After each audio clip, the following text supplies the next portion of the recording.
And critics say the reason is simple. Disney prioritized identity politics over entertainment. By popular demand, Critical Drinker, two titans of YouTube, are returning to Uncensored. What do you think of this? I mean, Critical Drinker, there's no doubt Disney's. Just now, a string of failures has caught up with Disney, sparking a frenzy as they are called out in front of millions. As their profits tumble, they are scrambling to change how they pick their teams, moving away from hiring those more focused on politics than storytelling. Will this be the turnaround they need, or is it too little too late? Tune in as we explore how their sudden shift away from political agendas is playing out behind the scenes, responding to criticism and financial pressures. A well-known critic, the Critical Drinker, has been very outspoken about Disney's problems. His sharp reviews have gathered millions of views every month, and he's even been invited to speak on national TV. Both Amazon and the company have taken notice of his opinions, with the entertainment giant even mentioning him directly in meetings. It seems like they are responding to his critiques, along with others like popular streamer Asmongold. As the tension between these entertainment giants and the critic escalates, an unexpected email arrives in his inbox late one night. The subject line reads simply, "A proposal you can't ignore," and it's signed by none other than the CEO of Disney himself. What could possibly be in that email, and how will it change the game? Now we'll take a look at how he reacted to their recent announcements and what he's revealing about what's happening behind the scenes at the company. But before we get into that, let's rewind a bit. It's interesting what you can pick up from a casual chat. In a conversation about the successes of movies like Deadpool and Wolverine, Chris Gore shared some surprising news. He mentioned that Marvel has been quietly cleaning house for months now, firing producers who were seen as activists. But Lucasfilm, on the other hand, seems to be on a different path. They're still pushing ideas that a lot of people don't like.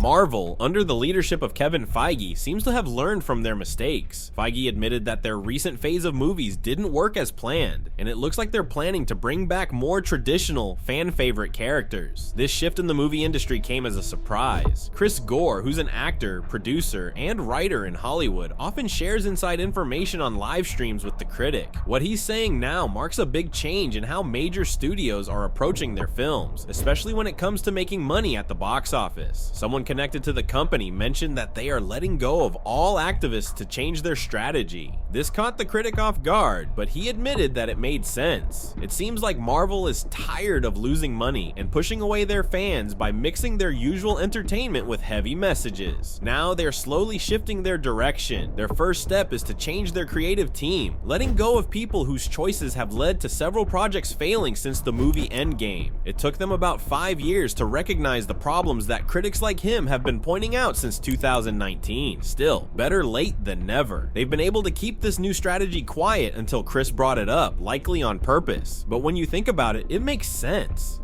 Big companies usually don't openly admit to mistakes. Instead, they quietly change their plans. If asked, they often claim they've believed this all along. It's hard to picture them moving away from putting politics into their stories, but they've probably realized how much harm this approach can do. After 5 years, multiple failures, and many critical videos, it seems like they've finally realized their mistakes. As the critic mentioned, they aren't the only ones making this shift. Hollywood in general seems to be moving towards less politicized, more enjoyable content. This year, several movies have avoided heavy political messages, focusing on appealing to a wider audience. For example, Lee Chung, the director of Twisters, made it clear he didn't want to include climate change themes in his movie. He felt that films should entertain, not lecture. This change is becoming more noticeable. Just a few years ago, no director would have dared to take such a stance. In movies like Twisters, both male and female characters are shown as smart, brave, and supporting each other equally, instead of one being better than the other. Similarly, Inside Out 2 avoids political themes and has made over $1.5 billion at the box office, marking a big comeback for Pixar after less successful movies like Elemental and Lightyear, which faced backlash for being too political. No one expected that movies like Twisters or Inside Out 2 would do so well, but audiences were clearly looking for simple, well-made entertainment. In recent films, creators have moved away from strong political themes, focusing more on pure entertainment that appeals to a wide range of people. One surprising hit was freaking Twisters, which grabbed attention with its intense action, much like a sudden storm. On the other hand, Inside Out was expected to do poorly, following a string of underwhelming animated movies, but it ended up breaking expectations. Instead of relying on heavy messages, it focused on great storytelling. This led to a sequel that not only made fans of the original happy, but also earned twice as much money at the box office, making it the highest grossing film of 2024. But here's where it gets more complicated. This change highlights a bigger issue in the industry. Many companies are now more focused on making money than on promoting social causes. Some people are worried that this focus on profits is coming at the cost of artistic integrity and social progress. This situation raises important questions about what really matters to these big entertainment companies. Are they prioritizing creativity and representation, or are they just chasing financial success? Yet, this isn't the worst part. The debate over this shift has only intensified, with some arguing that the balance between making money and making a positive social impact is becoming more skewed than ever. People are starting to wonder if big studios can still produce meaningful, thought-provoking content while also keeping their eye on profits. In the end, it's clear that the entertainment industry is at a crossroads. How far are companies willing to go to meet the demands of their audience while also staying profitable? It's a balancing act that might define the future of films and television shows for years to come. Next, we will explore the broader implications of this industry shift, examining its potential to reshape Hollywood's landscape. Disney reconsiders content strategy. It seems like Disney executives might be losing touch with what most of their audience actually enjoys. They've been focusing a lot on feedback from social media, especially Twitter, which doesn't always show what the general public thinks. However, their main concern is still making money. They've started to realize that if they avoid controversial political themes in their movies, they might earn more. This idea lines up with what people like Critical Drinker say. Making content that steers clear of politics is more likely to please a bigger group of viewers and help their profits grow. Audiences seem to prefer fun, lighthearted movies that help them escape from their everyday problems for a little while. When the company offers this kind of content, people show up to the theaters in huge numbers. A good example of this is the recent hit movie Deadpool and Wolverine. This film avoided the usual superhero movie tropes and has been a massive success at the box office, almost reaching $1 billion after just a few weekends. Deadpool and Wolverine made a conscious choice to stay away from the overused elements of today's superhero movies, like overly powerful female characters or forced modern references. Instead, it delivers a fun and nostalgic superhero experience. Even though the movie has its flaws, it's still much more entertaining than some of the recent Marvel films. It even makes fun of Marvel's recent mistakes, showing that the studio is aware of where it went wrong. This shift in Disney's approach can also be seen in another movie, Inside Out 2, which has been performing really well. Both movies hint at a return to simple, classic storytelling, a strategy that seems to be working. Critical Drinker also thinks this change might be influenced by new competition from DC, which has been getting stronger under James Gunn's leadership.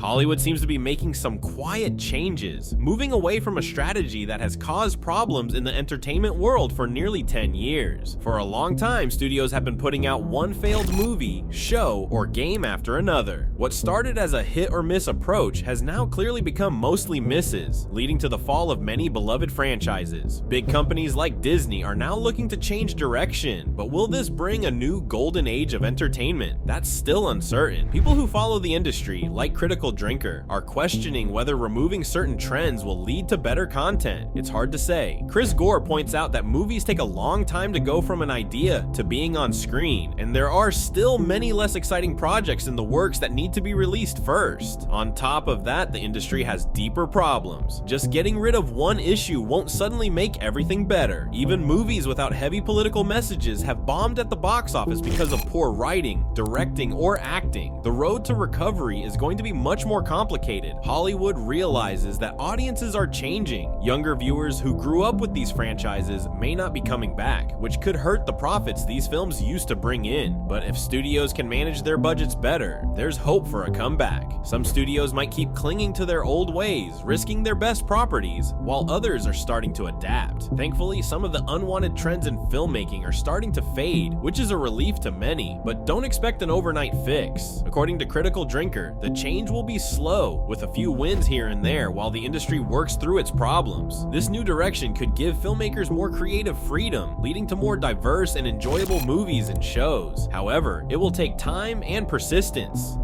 Critics like Critical Drinker think their feedback has helped push these changes in Hollywood. They're encouraging audiences to stay involved, share their opinions, and support a wider range of content.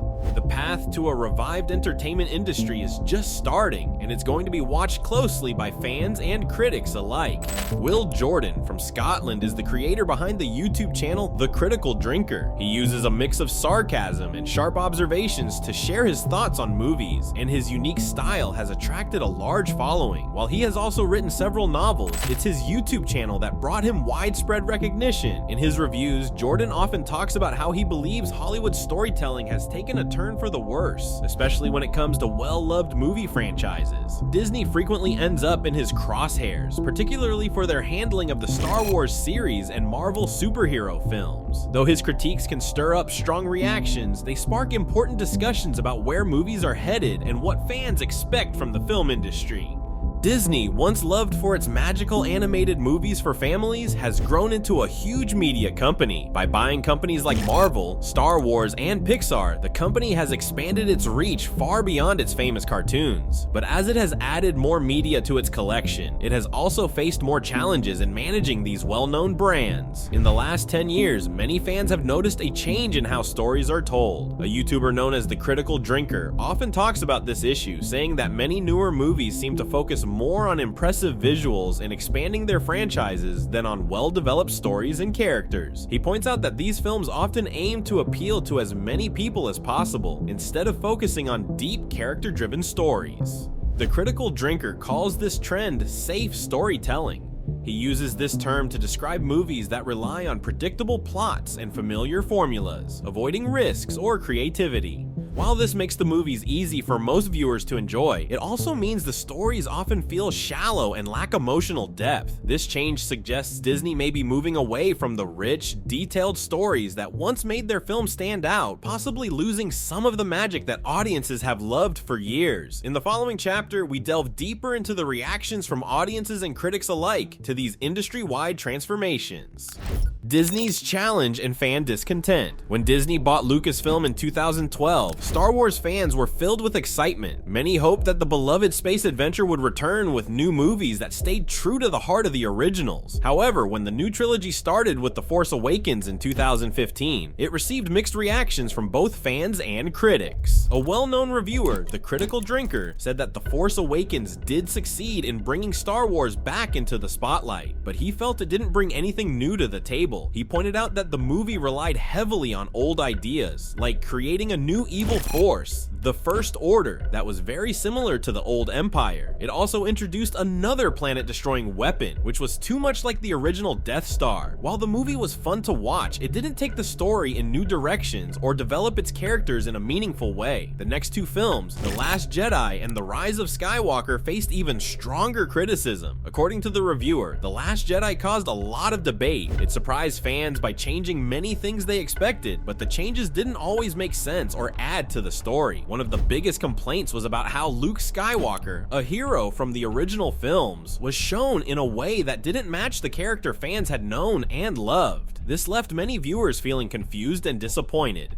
But that wasn't the worst part. When The Rise of Skywalker came out, it seemed like the company was trying to fix the problems created by The Last Jedi. The reviewer described this last movie as rushed and full of quick fixes to the story. He felt the characters were not given enough attention, and the film was more focused on impressive visuals than on telling a deep and meaningful story. As a result, many plot points were left unresolved, and the saga didn't end as strongly as it could have. He believed the company was more interested in wowing the audience with special effects than in adding to the rich story that made Star Wars legendary in the first place. The reviewer often talks about the impact of buying Marvel Studios, a subject that gets a lot of people talking. The Marvel Cinematic Universe, MCU, is a huge success, constantly breaking records at the box office with one hit after another. But the reviewer raises an important concern. Is the fast pace of MCU movies affecting their quality?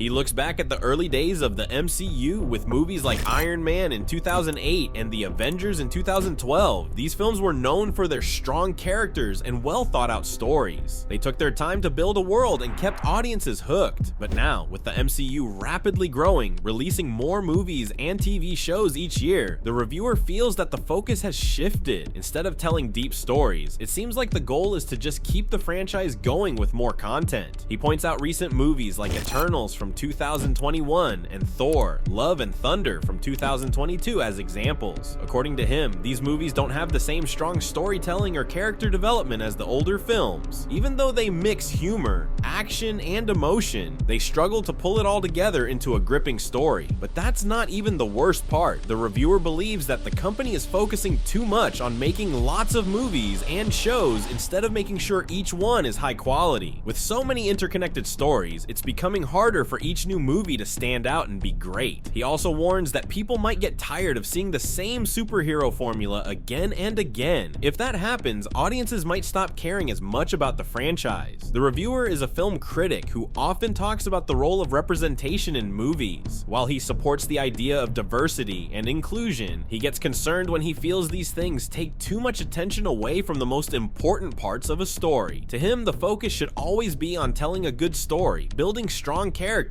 creating an interesting world, and telling a plot that grabs the audience.